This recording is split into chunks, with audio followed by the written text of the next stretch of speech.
सगळ्यांचं district disaster authority meeting घेतली आणि त्याच्यामध्ये निर्देश दिले आणि त्यानंतर माननीय पालकमंत्री महोदयांनी पण ही जे सगळ्या पहिल्या टप्प्यामध्ये जे 8 जिल्हे होते सिव्हिल डिफेन्समध्ये तिथे सगळे हे ड्रिल्स ब्लॅकआउट वगैरे झाले, त्याच अनुषंगाने त्यांनी असे निर्णय दिले की आपल्या जिल्ह्यांमध्ये पण महाराष्ट्र सगळ्या जिल्ह्यांमध्ये ते आपल्याला करायचं आहे. ते करत असताना आज आम्ही सकाळी त्याच्यामध्ये आज सकाळी आम्ही 11 वाजता डिस्ट्रिक्ट डिझास्टरची मीटिंग घेऊन त्याच्यामध्ये सगळे नॉट ओनली डिस्ट्रिक्ट ॲडमिनिस्ट्रेशन पण military, paramilitary, air force, NDRF, SDRF, fire defence कॉलेजचे लोक, त्याच्यानंतर सिव्हिल डिफेन्सचे अधिकारी आणि ते मीटिंग घेऊन जसं एखादी नॅचरल डिझास्टर येत असतं त्याच प्रकारे हे उद्या जर काही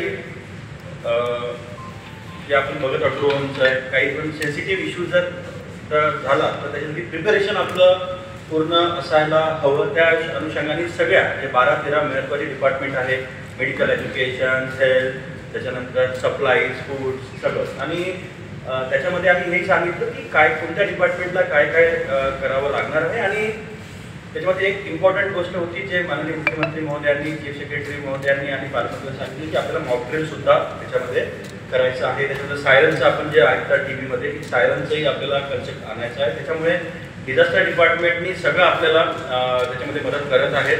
निधीची कमतरता कुठेही नाही. आणि सकाळी आम्ही जे प्रिपरेटरी मीटिंग घेतली माननीय CP सरही त्याच्यामध्ये होते. सगळे department are very much ready. आणि आम्ही जे आता CP सर डिटेलमध्ये आपल्याला सांगणार त्याच्यामध्ये मॉकड्रिलचं, तर मॉकड्रिलची पण आमची तयारी आहे. आणि आमचं मॉकड्रिल करत असताना मॉकड्रिलमुळे पॅनिक न होणे हे सगळ्यात महत्त्वाचं आहे. त्याच्यामुळे आम्ही जे गव्हर्नमेंट ऑफ इंडियाकडून जे अवेअरनेसची व्हिडिओ आली की सायरन केल्यावर काय करायला पाहिजे, जेव्हा डिस्ट्रिक्ट कंट्रोलमधून म्हटलं की लाईट्स बंद करा तर काय केलं पाहिजे, त्याचे एक व्हिडिओज 1.5 मिनिटाचे गव्हर्नमेंट ऑफ इंडियाने बनवलेले आहेत. ते हिंदी आणि इंग्लिशमध्ये आहेत. तेही आम्ही सगळ्यांना सगळे सर्क्युलेट केले मीडियाच्या माध्यमातून.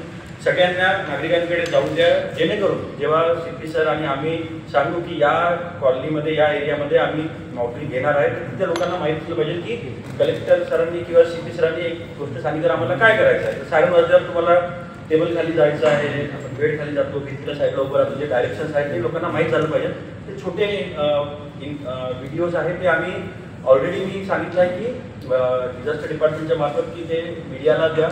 जे आपलं ऑडिओ व्हिज्युअल वॉल्स लागलेले आहे त्याच्यावर करा, मूवी थिएटरमध्ये चालवा, त्याच्यानंतर तुमचे रेडिओ जिंगलवर तुम्ही चालवा. आणि सगळ्या झोन ऑफिसेस आणि आमच्या तलाट्यापासून ग्रामीण आणि शहरी सगळीकडे आम्ही अवेअरनेस करणार आहे. त्यामुळे आपल्याकडे भिजण्याची काहीच गरज नाही आहे. परंतु वी थिंक की आपली प्रिपरेशन राहिली तर काही कुठे वाया जात नाही. त्यामुळे आमची प्रिपरेशन पूर्ण स्तरावर आहे.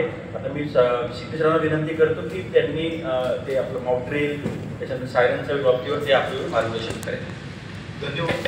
तसे जिल्हाधिकारी महोदयांनी सांगितलं की काय काय आपली तयारी आहे. आज सकाळची जी आमची मीटिंग होती फार महत्त्वपूर्ण मीटिंग होती.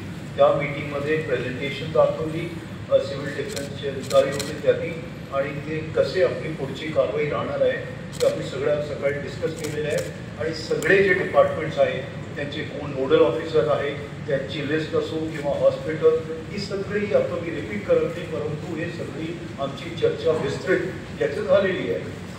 त्याशिवाय जर आता पुढचे जे 2 मुद्दे आहेत ते आहे आपले मॉकड्रिल्सचे आणि त्याच्यानंतर म्हणजे कसे करायचे, कोणत्या डिपार्टमेंटनी काय करायचे, काय रिस्पॉन्स राहणार आहे, जे आपला प्रिपरेशन मग रिहर्सल आणि मग ब्रीफिंग वगैरे आणि नंतर डीब्रीफिंग हे सगळं त्याच्यात असणार आहे.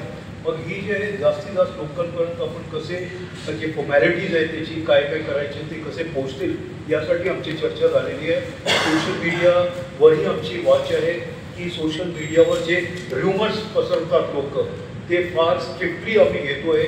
आमच्या जो सोशल मीडिया मॉनिटरिंग सेल आहे त्याला सक्त सूचना देण्यात आलेली आहे की कोणीही कुठलेही प्रकारचे र्युमर्स किंवा असे व्हिडिओज किंवा कमेंट्स टाकले तर त्याचे विरुद्ध आम्ही ॲक्शन घेणार आणि केस पण रजिस्टर त्याच्यावर होतील ही आम्ही क्लिअरली सगळ्यात सांगितलेलं आहे. म्हणून आपण जे सगळे युनिट्स आहेत त्यांनाही अलर्ट केलेलं आहे. आता जे आमचे मॉकड्रिल्स आहेत दिवसात किंवा संध्याकाळच्या वेळेस आणि रात्रीची जे मॉकड्रिल आहेत ते दोन्ही मॉकड्रिल्स आम्ही सिरियसली घेणार आहे. दिवसामध्ये रिस्पॉन्स, हॉस्पिटल्सचा रिस्पॉन्स किंवा जे इन्स्टॉलेशन आहेत त्याच्यावर ते सगळे आपण कव्हर करणार आहे. व्हिडिओच्या मार्फतीने जसा जिल्हाधिकारी महोदयांनी सांगितलं की आपण कसे लोकांपर्यंत पोहोचू आणि शाळा कारण आता सध्या सुट्ट्या लागलेली आहे तर आपल्याला डायरेक्टली जे सोशल मीडियाच्या मार्फतीने किंवा आपल्या मार्फतीने आपण त्याच्यापर्यंत पोहोचायचं आहे. रात्रीची वेळ ज्यावेळेस आपण नाईटच्या ब्लॅकआउटच्या ज्यावेळेस घेणार आहे त्याच्यात कसे लाईट ऑफ करायचे आहे, कसे कर्टन्स वगैरे लावायचे आहे, कसे आतमध्ये लाईट्स ऑफ करायचे आहेत आणि याच्या पुढे जे हॉस्पिटल्स आहेत त्यांच्या वेगळा एक SOP असतो तेही आम्ही सगळ्यांना सांगितलेलं आहे. तर याप्रमाणे आपली तयारी राहील. सायरन्सबद्दल जे आहे सायरनचा फार मोठा रोल राहणार आहे. म्हणजे सायरन वाजलं तर आपल्याला काय करायचं आहे तर तोही आपण सर्वांना त्याची एक SOP सारखं किंवा तुमच्या मार्फतीने सायरन जर वाजला तर आपली ॲक्टिव्हिटी काय राहिली पाहिजे याच्यावर आम्ही सर्वांना सांगणार आहे. पब्लिक अवेअरनेस एक फार मोठा एक इश्यू राहणार आहे त्याच्यात आणि कम्युनिकेशन आणि पब्लिक अवेअरनेसमध्ये जास्तीत जास्त लोकांना जे आता चाललेलं आहे त्याच्याबद्दल आपण कसे जागरूक राहू तर हे सगळं आपण सांगू.